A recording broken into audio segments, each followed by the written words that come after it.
하셨습니까? 한 주간 동안 하나님을 신뢰하며 인생을 잘 살아내셨습니까? 우리는 지난주에 하나님을 신뢰하라는 그 제목을 가지고 하나님 말씀을 받았습니다. 내용을 살펴보면 하나님께서 이스라엘 백성들이 하나님을 불신할 때 즉각적인 징계를 내리셨죠. 그리고 불뱀을 떠나가게 해주세요라고 했는데 불뱀을 떠나가게 하지 않고 오히려 장대에 달린 노뱀을 바라보라라고 하셨습니다. 하나님이 이렇게 하셨던 이유는 뭐냐?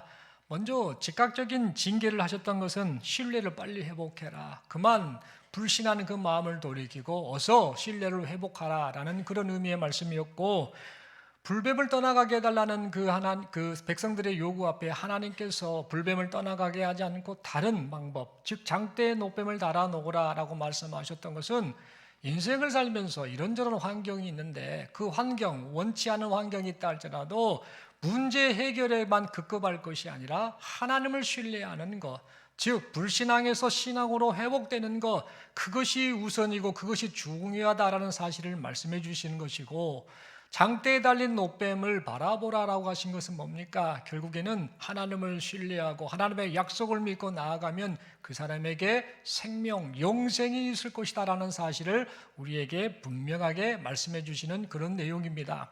그러므로 우리는 인생을 살면서 이런저런 일을 겪을 수 있습니다. 그리고 그 환경 때문에 하나님을 신뢰하지 못해 불신앙으로 반응할 수도 있겠습니다만, 어떠한 상황 속에서도 하나님의 약속의 말씀을 붙잡고 하나님의 약속의 말씀에 절정으로 오신 예수 그리스도, 그분만을 바라보며 하나님 앞에 하나님을 신뢰하며 살아가시는 우리 모두가 될 수 있기를 간절히 소망합니다.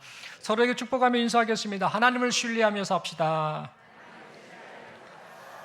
감사합니다. 이 시간 저는 누가 영생을 얻은 자인가 라는 제목 가지고 함께 하나님 말씀 받기를 원합니다.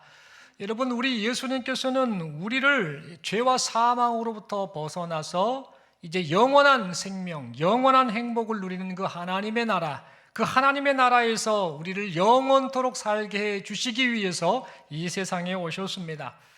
그리고 이 목적을 이루시기 위해서 우리 예수님께서는 공생애를 시작하시자마자 어떤 말씀을 선포하셨는가? 회개하라, 하나님의 나라가 가까웠다라는 그 말씀을 선포해 주셨습니다. 이 사실이 마가복음 1장 15절에 나타나고 있죠. 이르시되 때가 찼고 하나님의 나라가 가까웠으니 회개하고 복음을 믿으라 하시더라 라고 기록하고 있습니다. 이처럼 우리 예수님께서는 오신 목적이 뭐냐? 하나님의 나라를 소개하고 그 하나님의 나라로 죄 지은 인간이 하나님의 나라에서 영원토록 살게 하시기 위해서 이 땅에 오셨다라는 겁니다. 그래서 그 목적을 가지고 하나님의 나라를 선포하셨지요.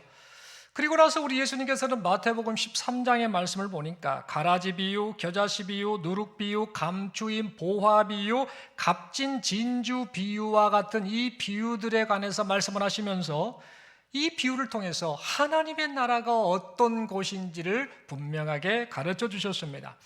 그러면서 마태복음 18장 1절부터 4절의 내용을 보니까 우리 예수님께서는 어린아이와 같이 순수한 모습, 어린아이와 같이 겸손한 모습, 이 모습이 바로 하나님 나라 백성의 모습이다라는 사실을 말씀해 주셨습니다.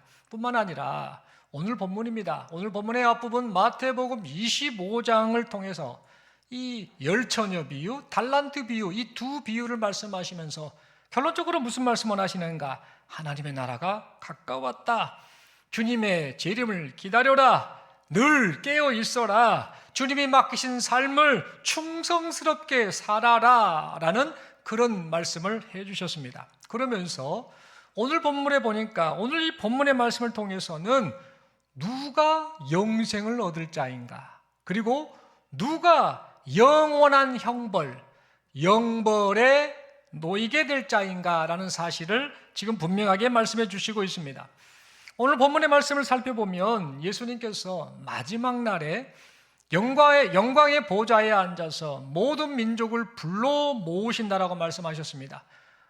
이 불러 모으시는데 어떤 식으로 불러 모으셨는가? 불러 모아서 목자가 양과 염소를 구분하는 것처럼 모든 민족을 불러 모아서 이제 두 부류로 나뉘게 하신다라고 말씀을 하셨습니다. 근데 그 특징이 뭐냐? 양과 염소를 구분하는 것과 같이 모든 민족을 다 불러서 그 중에서 양에 속한 사람, 염소에 속한 사람, 즉 오른편에 속한 사람, 왼편에 속한 사람으로 나뉘게 하신다라고 말씀하셨습니다. 그렇다면 여러분, 양과 염소로 구분한다라는 이 말씀의 의미는 뭘까요? 여러분, 당시 이 팔레스타인 지역의 목자들은 양과 염소를 같은 무리로 함께 방목을 했습니다. 그래서 낮에는 양과 염소가 함께 한 곳에서 풀을 뜯어 먹었습니다. 그러다가 한밤중 이제 밤이 되면 지팡이로 이 목자가 양과 염소를 나눴습니다. 구분을 정확하게 시켰던 겁니다. 낮에는 함께했던 이 양과 염소가 밤에는 염소와 양이 그렇게 나뉘게 되었던 것이지요. 여러분, 이 양은 온순한 동물입니다. 그래서 이 양이 의미하는 바가 뭐냐? 주인에게 순종하고 주인을 잘 따르는 그런 성도를 상징하는 짐승으로 성경에서는 말을 합니다. 반면에 이 염소는 어떤 성격을 가지고 있는가? 고집이 셉니다. 독립적이고 고집이 매우 세고, 그래서 이 겉보기에는 양하고 비슷하게 생겼습니다만 성품이 다른, 기질이 다른 그런 모습을 보이는 게 바로 염소입니다. 이런 이유 때문에 성경은 이 염소를 어떤 식으로 표현을 하냐면, 겉으로는 신앙인인 것 같지만 마음으로는 주님을 따르지 않는 사람을 나타낼 때 염소라는 그런 표현을 쓰고 있음을 봅니다.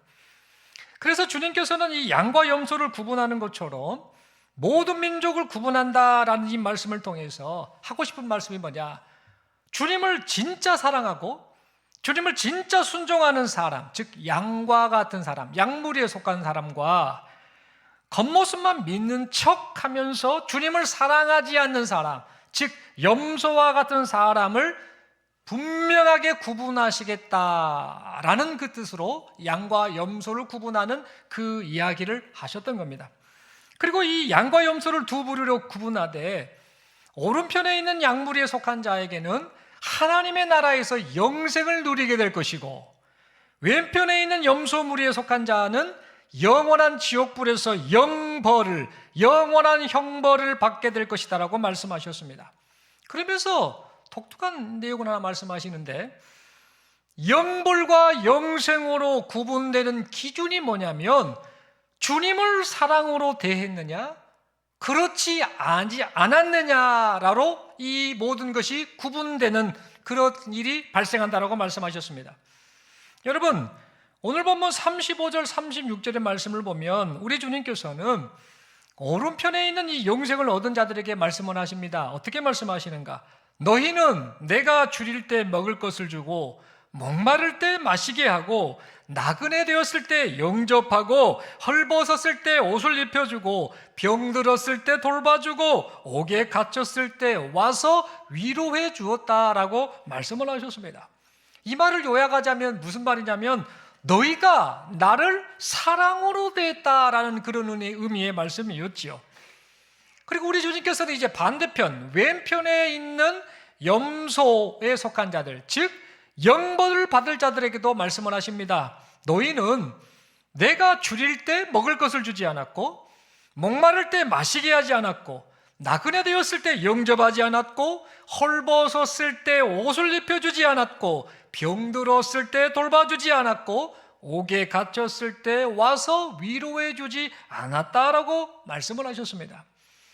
똑같은 상황인데 줄이고 목마르고 나그네 되고 헐벗고 병들고 옥에 갇힌 그런 사람이 있는 상황 속에서 오른편에 있는 양들에 속한 이들에게는 너희가 내게 이렇게 해줬다, 그리고 왼편에 염소에 속한 사람들에게는 너희가 내게 이렇게 해주지 않았다라고 똑같은 상황 속에서 서로 다른 평가의 말씀을 하셨던 겁니다. 그러자 오른편에 있는 자들과 왼편에 있는 자들 모두가 각각 주님을 향해 묻습니다.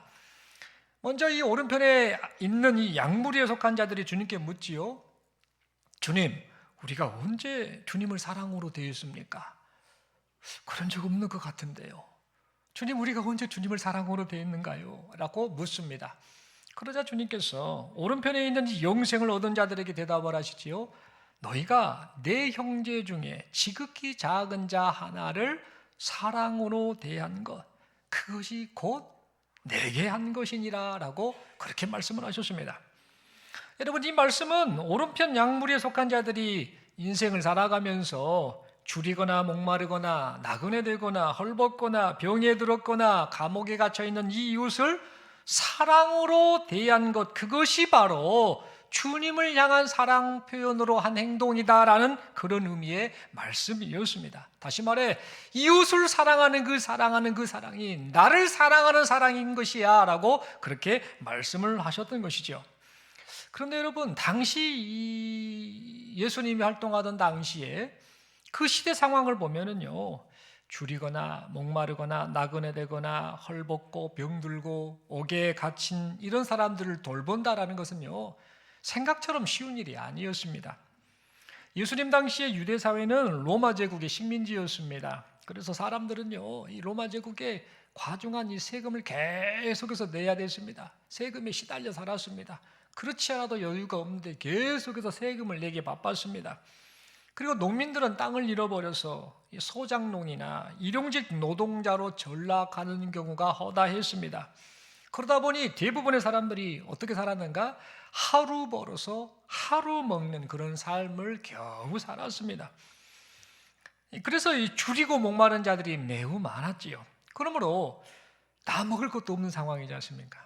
지금 나 먹을 것도 없는 상황에서 다른 사람들을 먹인다? 이런 행동은 거의 불가능에 가까운 행동이다라고 말할 수 있는 그런 상황이었습니다.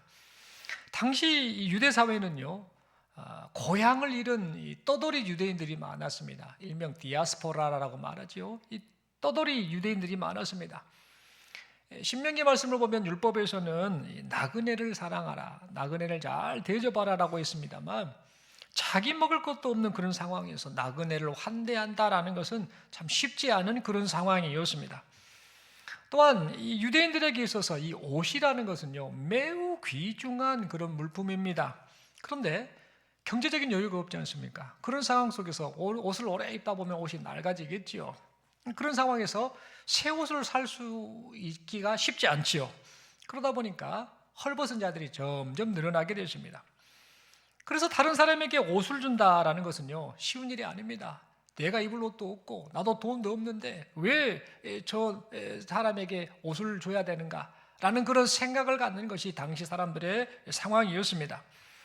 그리고 그 당시에 이 유대 사회는요, 의료 체계가 거의 없었습니다. 병에 걸리면 어떻게 되는가? 격리되고 그냥 버려졌습니다. 특히 전염병 환자는 어떻게 되는가? 격리가 됐죠. 성 밖으로 추방이 됐습니다. 그래서 이 전염병과 같은 병에 걸린 사람을 찾아가는 것, 이것은요, 단순한 위문이 아니라 어찌 보면 이 전염병에 걸린 사람에게 찾아가는 것은 찾아가는 그 사람 역시 종교적으로, 육체적으로, 사회적으로 엄청난 자기 희생을 동반해야 하는 그런 행동이었습니다. 그러니 병이 든 사람을 돌보는 건 역시 당시에 쉽지 않은 일이었던 것이지요. 그리고 당시에 여러분, 감옥은 형벌의 장소라기보다는요, 어떤 판결을 내려서 이제 심판을 정확하게 다 결론 짓기 위해서 그 과정을 기다리는 임시 구금소와 같은 역할을 했습니다. 당시에 죄수들 중에 상당수는요, 이 로마 당국의 이 관료들에 의해서 억울하게 감옥에 잡혀 들어가기도 하고, 종교 지도자들의 부당한 판결로 인해서 억울한 감옥 생활을 하는 사람들이 많았습니다. 게다가 이 감옥에 갇힌 자들은 어떻게 됐는가? 감옥에 갇혔다고 해서 뭐 먹을 것을 주고 그런 상황이 아니었습니다. 그래서 가족이나 친구가 이 감옥에 갇힌 사람에게 먹을 것을 가져다 주지 않으면 어떻게 될까요? 그 자리에서 굶어 죽어야 하는, 배고파야 하는 그런 상황이었습니다. 그러니까 이 감옥에 갇힌 자를 찾아가는 것도 쉬운 일이 아닙니다. 먹을 것도 없는 상황이고, 괜히 그냥 그 감옥에 얼쩡거렸다가 잘못해서 자기도 그냥 감옥에 갇힐 수도 있는 그런 두려움이 있지 않았겠습니까? 그러다 보니 감옥에 갇힌 자를 찾아가서 먹을 것을 주며 돌보는 것 자체는 쉬운 일이 아니었던 겁니다. 분명 자기 희생에 따른 그런 행동이 바로 감옥에 가서 감옥에 갇힌 사람을 돌봐주는 그런 행동이었습니다. 그런데 여러분, 오른편 이 양무리에 속한 자들은 오늘 본문의 말씀을 보니까 참 놀라운 반응을 보입니다. 지극히 작은 자들이 여러 어려움을 겪을 때에 줄이고 목마르고 헐벗고 감옥에 갇히고 병들고 또 나그네 되고 이런저런 이 어려움을 겪을 때에 오른편 이 양무리에 속한 자들은 자기 희생을 감수하면서 그들을 향해 사랑을 실천했습니다. 그래서 우리 주님께서는 그들의 행위를 익히 알고 계셨지요. 다 보고 계시기 때문에. 그래서 그들을 칭찬하시면서 하나님 나라를 상속받으라라고 영생을 약속하셨습니다. 그런데 반면에 이 주님께서는요, 왼편에 있는 이 염소 무리에 속한 자들이 하는 말, 어떤 말입니까? 주님, 우리가 언제 주님이 어려운 처지에 있는 것을 보고 사랑으로 대해드리지 않았습니까?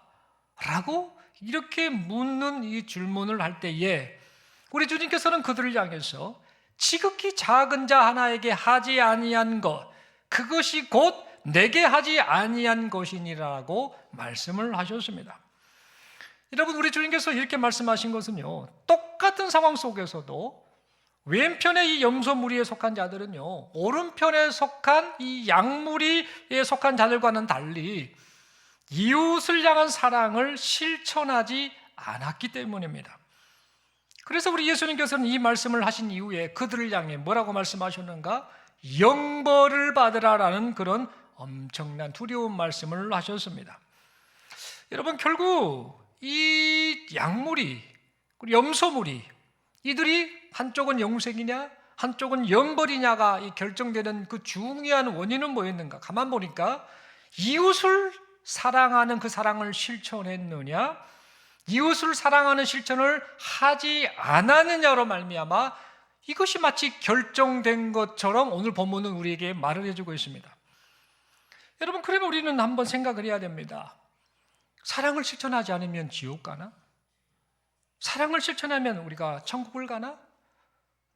여러분, 이 질문에 대해서 여러분들은 어떤 생각을 하십니까? 여러분, 이 질문에 대해서 우리가 먼저 이 질문에 대한 답을 하기에 앞서서 우리가 이 본문을 통해 두 가지 좀 깊은 생각을 해볼 것이 있습니다. 그것은 뭐냐?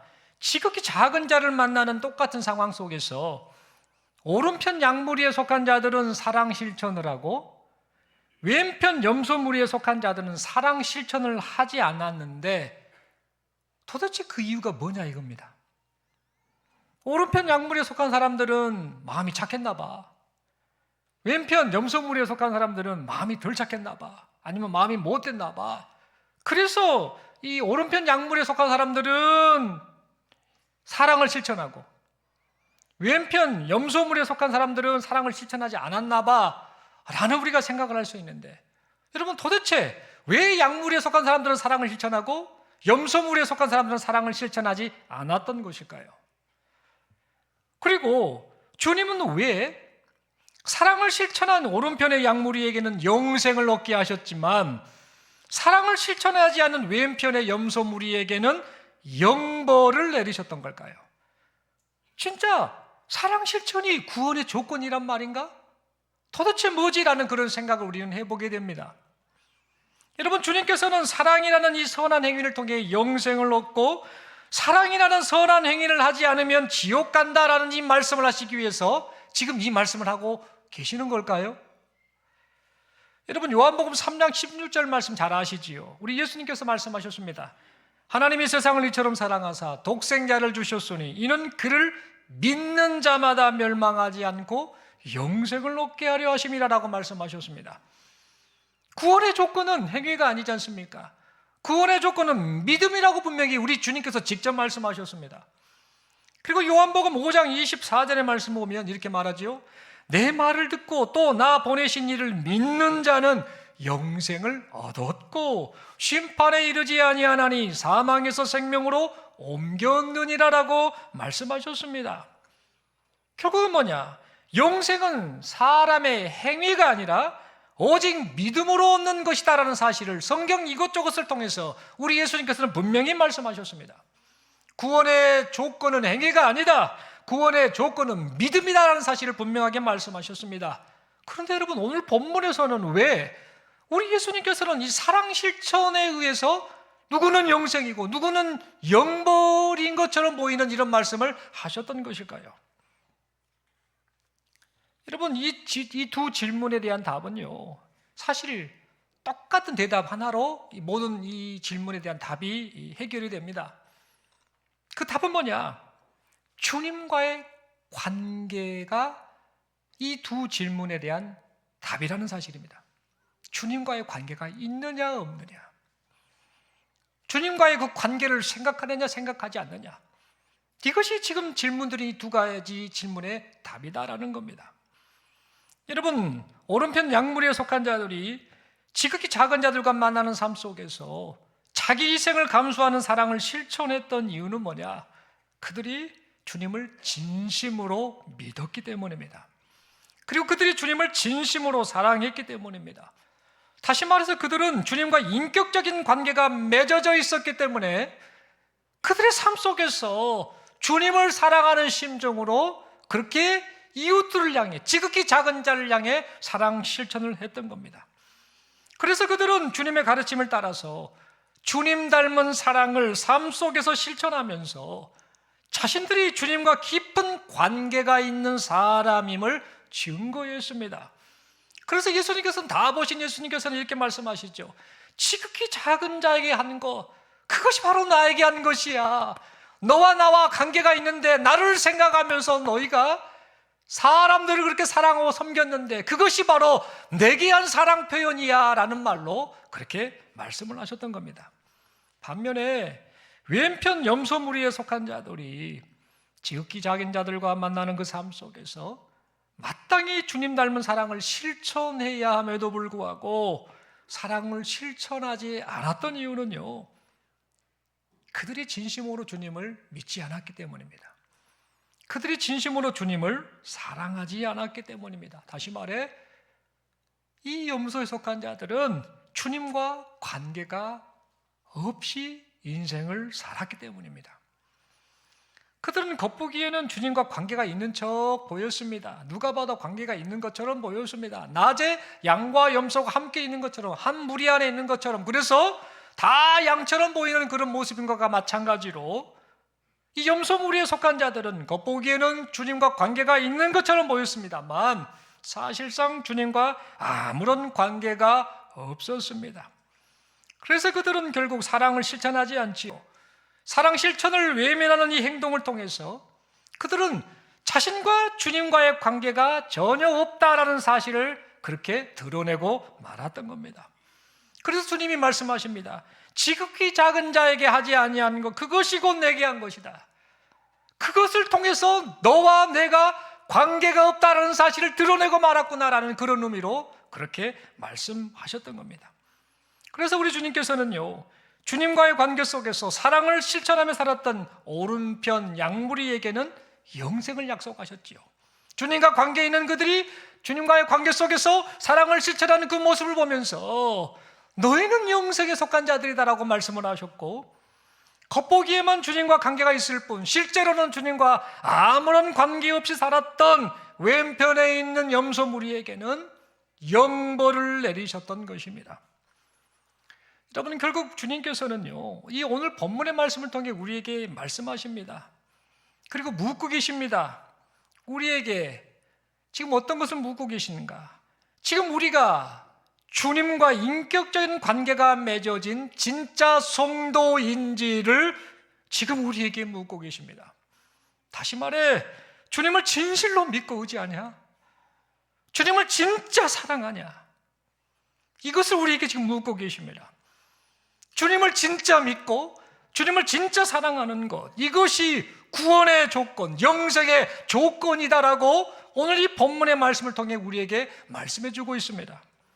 그리고 우리가 주님을 진실로 믿고 진심으로 사랑한다고 한다면, 다시 말해 주님과의 인격적인 관계가 맺어진 그런 성도가 맞다라고 한다면 주님이 본을 보이셨고 주님이 가르쳐 주신 무엇입니까? 이웃을 사랑하는 것, 그 이웃을 사랑하는 삶을 살아가는 것, 그것이 마땅한 삶의 모습이지 않겠느냐라고 우리에게 말씀해 주고 있습니다. 다시 말해 사랑을 실천하며 사는 것, 그것은 구원받은 사람의 증거다라는 사실을 이 말씀을 통해 우리에게 말씀해 주고 있습니다. 여러분, 그렇다면 이 사실을 깨달았다고 한다면 이제 우리는 하나님 앞에서 인생을 어떻게 살아가야 될까요? 주께서 나를 사랑하셔서 복음으로 부르셨고 구원해 주셨다. 그 사랑에 힘입어서 내가 지금 살고 있다. 주 예수를 믿고 사랑하고 그 주님과의 관계가 연합된 관계가 되어서 이제 그 은혜로 내게 영생이 주어졌다. 그 주님을 생각하니 내가 사랑 실천하며 살아야겠구나라는 이런 마음을 갖지 않겠습니까? 여러분, 작년에 한 TV 프로에서 그 자원봉사자, 연예인 한 사람과 어떤 프로에서 자원봉사자가 아프리카 우간다에 가서 자원봉사하는 그런 내용이 방영된 적이 있습니다. 본래 2016년도라고, 2016년도에 이 팀이 한번 갔었는데, 그때 그곳에서 우간다의 로참이라는 이 13살 먹은 아이를 만났던 그 내용의 영상이 작년에 어느 한 프로에서 방영된 적이 있습니다. 아프리카 이 우간다의 이 로참이라는 이 아이는요, 13살 먹었는데 부모님이 둘 분 다 돌아가셨습니다. 그래서 큰딸인 이 로참이가요, 그 밑에 동생이 4명이나 있는데 10살 미만의 동생과 막둥이가, 이 막내가 2~3살 되어 보이더라고요. 영상을 보니까 이 아이 4명의 아이들이 거의 못 먹고 옷도 아프리카에서 그냥 옷도 없이 살지 않습니까? 그리고 손가락, 발가락에가 이 모래벼룩이라는 것이 침투해가지고 염증을 일으켜서 손가락이, 손톱이 다 빠져 있고 막 피 범벅인 이런 그런 상태로 살고 있는 아이들인데 13살 먹은 이 로참이가 그 동생을 돌봤습니다. 동생을 먹여 살리기 위해서요, 13살 먹은 애가요, 곡괭이질을 그렇게 열심히 하더라고요. 땅을 왜 팠냐면 금을 찾는 일을 하는 이 사금장에서 금을 찾는 일을 하기 위해서 땅을 계속 하루 종일, 그것도 새벽부터 일어나가지고 땅을 파고 또 파고 또 파서 그 흙에서 이제 금을 찾는 그런 일을 했습니다. 근데 하루 종일 땅을 파도 먼지만한 이 금을 겨우 발견할까 말까 하더라고요. 그 파가지고 물로 다 씻어내면서 거기서 금을 발견하는데 금이 거의 먼지만한 아주 작은 것이 발견되는데 그거 하나 찾으려고 하루 종일 새벽부터 땅을 파는 그런 일을 행했습니다. 그거 자기가 갖는 것도 아니고 그 주인에게 다 주겠지요. 곡괭이질을 하면서 이 로참이라는 애가요, 손가락도 다치고 또 모래벼룩이라는 것이 침투해가지고 여기 염증이 일으켜서 손톱도 빠지고 손가락도 일부분 없고 이런 그 모습이 나왔습니다. 그런데 그렇게 힘든 상황 속에서도요, 이 로참이라는 여자애가 땅 파는 일을 멈추지 않더라고요. 계속해서 해야 됐습니다. 그 이유가 뭐냐? 사랑하는 동생들, 4명의 동생들, 그 아이들을 어떻게든 살려야 되기 때문에 그 아이들을 부양하기 위해서 그렇게 땅을 팠습니다. 하지만 그렇게 힘든 일을 해도요, 하루에 딱 죽 한 끼 겨우 먹을까 말까 하는 그런 상황이었습니다. 일을 해가지고 겨우 곡물을 좀 얻어오면 그걸 가지고 죽을 쓰겠죠. 조금 써가지고 먹는데 5명이 먹어야 되는데 죽을 본인은 안 먹더라고요. 안 먹고 동생들을 주는데 몸이 아픈 동생들도 지금 모래벼룩이랑 이런 질병에 걸려가지고 물이 더럽지 않습니까? 아프니까 병원도 가지 못하지 않습니까? 그래서 그것을 얘들을 위해서, 동생을 위해서 그 죽을 써가지고 동생들 좀 많이 주고 얼마 되지도 않는 양을 가지고 그래서 동생들 다 먹이더라고요. 근데 그 13살 먹은 이 로참이라는 소녀는 뭐 하냐면요, 가만히 동생들 물끄러미 바라보면서 본인도 배고프죠. 새벽부터 땅 파고 일하고 왔는데 얼마나 허기지겠습니까? 그런데 이 동생들 먹는 걸 보면서 로참이가 한쪽으로 쑥 가더라고요. 뭐 하냐면 더럽디 더러운 물통 있잖아요. 그 물통에 있는 물 한 모금 딱 먹고, 그것도 많이 먹지도 못해요. 물이 부족하니까 한 모금 딱 먹는 것으로 그렇게 배를 채웠습니다. 여러분, 이렇게 살면 힘들잖아요. 참 많이 힘들고. 제가 만약에 13살 먹은 이 로참의 입장이라고 한다면 어떻게 했을까 고민을 해보는데, 아마 여러분들도 그 고민을 해보면 이런 생각 들지 않겠습니까? 아유, 그냥 도망가 버려야겠다. 나 살기도 힘든데 내가 왜 이렇게 해야 되나? 물론 동생들 보면 마음은 아프지만 아유, 도저히 못하겠다. 평생 이렇게 살아야 되는가? 라는 그런 생각이 들을 수도 있을 것 같습니다.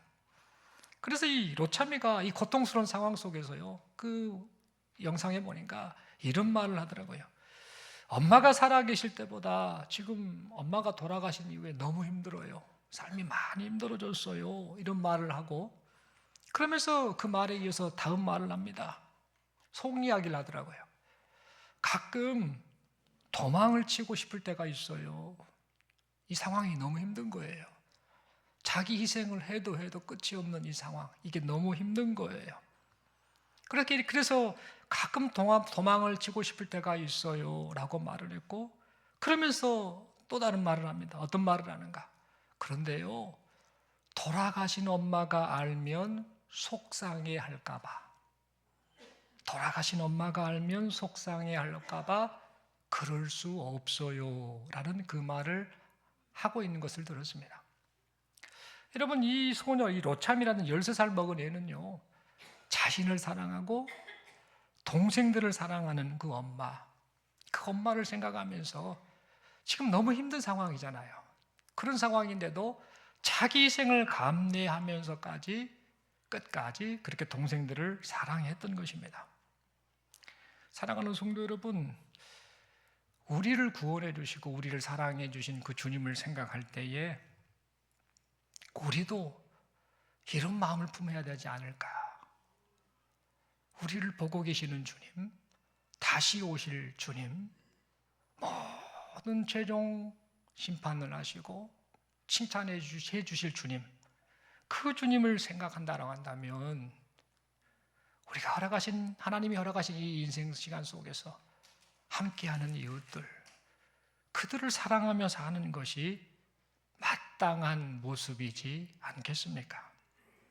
사랑하는 성도 여러분, 우리는 이 말씀을 통해 주님이 지금 우리에게 계속해서 물어보고 계시다라는 사실을 생각하고 그 물으심에 답할 수 있기를 바랍니다. 우리 주님이 우리에게 물으신다라고 믿습니다. 주님을 진심으로 사랑하느냐? 주님을 진심으로 믿고 있느냐? 지금 주님과 인격적인 관계가 맺어진 그런 성도로 살아가고 있느냐? 혹시 낮에는 양과 함께 있었으나 밤에는 양과 구분이 되어버린 그 염소와 같이 겉모습만 주님과 관계 있는 것처럼 보이는데 실제로는 주님과 아무런 관계 없는 그런 종교인으로 살고 있지는 않느냐? 만약 그렇다면 사랑하는 성도 여러분, 우리의 모든 것을 지켜보시는 주님, 영생이냐 영벌이냐를 결정지으시는 그 주님 앞에 마음문을 활짝 열고 그분의 은혜를 구하시는 여기 모인 우리 모두가 될 수 있기를 바랍니다. 그래서 주님과의 만남을 통해서 생명이신 주님과 관계가 맺어져서 우리 주님이 약속하신 그 영생을 누리시는 여기 모인 우리 모두가 되기를 바랍니다. 그리고 주님과 관계가 맺어진 성도가 분명 맞다라고 한다면 이제는 어떻게 살아야 될 것인가? 주님이 본을 보이셨고 주님이 그토록 간절히 가르쳐 주셨던 것, 사랑하라, 서로 사랑해라 라는 이 말씀을 따라서 서로 사랑하며 살아가시는 우리 모두가 될 수 있기를 바랍니다. 요한복음 13장 35절에 이런 말씀이 있지요. 너희가 서로 사랑하면 이로써 모든 사람이 너희가 내 제자인 줄을 알리라. 이 말씀을 생각하면서 우리에게 허락된 인생 시간 동안에 주님을 사랑하는 심정으로 함께하는 이웃, 그들을 사랑할 수 있기를 바랍니다. 내가 희생해야 되고 내가 손해봐야 되고 왜 나만 이런 고생을 해야 되는가, 그런 생각이 드는 그런 상황일지라도 주님을 사랑하는 심정으로 지극히 작은 자, 사람들 보기에 별로 인정받지 못한 그런 자를 향해서도 사랑을 실천하며 살아가시는 우리 모두가 될 수 있기를 바랍니다. 혹시 이웃을 사랑하고 섬기는 삶이 힘들어서 주님 닮은 희생의 삶을 외면하고 싶을 때가 있다 할지라도 우리가 잊지 말아야 할 것은 마지막 날에 주님이 모든 것을 보시고 최종 평가하신다는 사실, 그 사실을 잊지 말면서, 그리고 주님이 다시 오신다라는 사실을 생각하면서 주님이 허락하신 인생 시간 동안에 그 구원의 은혜를 감사하고 그 구원의 은혜를 감사하는 자답게 사랑을 실천하며 살아가시는 우리 모두가 될 수 있기를 간절히 소망합니다. 그리하여서 사랑하는 이 삶을 통해서 우리가 주님을 사랑하는 사람입니다. 우리가 주의 은혜로 영생을 얻은 사람입니다 라는 사실을 우리 삶을 통해 증명해내는 여기 모인 우리 모두가 될 수 있기를 간절히 소망합니다. 우리 서로에게 이렇게 묻겠습니다. 축복하며 묻겠습니다. 누가 영생을 얻은 자입니까? 그러면 이 질문에 대해서 답을 주셔야 되죠. 확신을 가지고 이 말씀에 근거해서 서로에게 축복하며 인사합니다. 주님과 관계가 맺어진 사람입니다. 한 번 더 인사합니다. 주님 닮은 사랑을 실천하는 사람입니다. 마지막으로 한 번 더 깜짝 놀랄 만한, 그리고 너무나 당연하게 여겨질 수 있는 답을 서로에게 하겠습니다. 손을 한번 들어주시겠습니까? 옆에 분을 꼭 보시고 인사하겠습니다. 이 질문에 대한 답입니다. 바로 당신입니다. 아멘이십니까? 사랑하는 성도 여러분, 우리는 예수 안에 있습니다.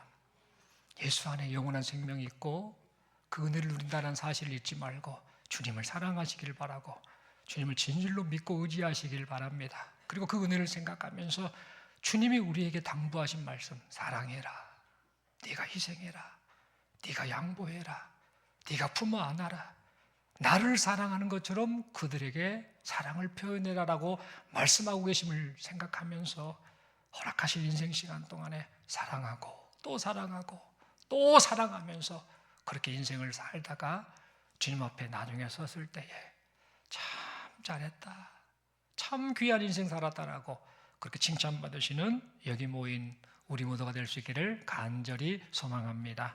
기도드리겠습니다. 하나님 아버지, 말씀 받았습니다. 누가 영생을 얻은 자인가? 예수 안에 있는 사람들, 주님과 관계가 맺어진 사람임을 말씀을 통해 배웁니다. 그리고 영생을 얻은 이 하나님의 사람들은 삶 속에서 주님 말씀처럼 사랑하며 살아야 됨을 말씀을 통해 다시 한번 깨닫고 그런 삶을 살기를 결단하고 고백합니다. 우리 인생 주님만을 바라보게 하시고 주님을 사랑하게 하시고 주님 앞에 진실로 믿음을 고백하게 하시고 또 그 은혜를 생각하면서 주님을 섬기고 사랑하는 마음으로 함께하는 이웃들을 사랑하며 살아가는 우리 모두가 되게 하여 주옵소서. 그런 믿음의 사람이 될 수 있도록 은혜 베푸심을 믿고 감사드리오며 우리 주님 예수님 이름으로 기도드리옵나이다. 아멘.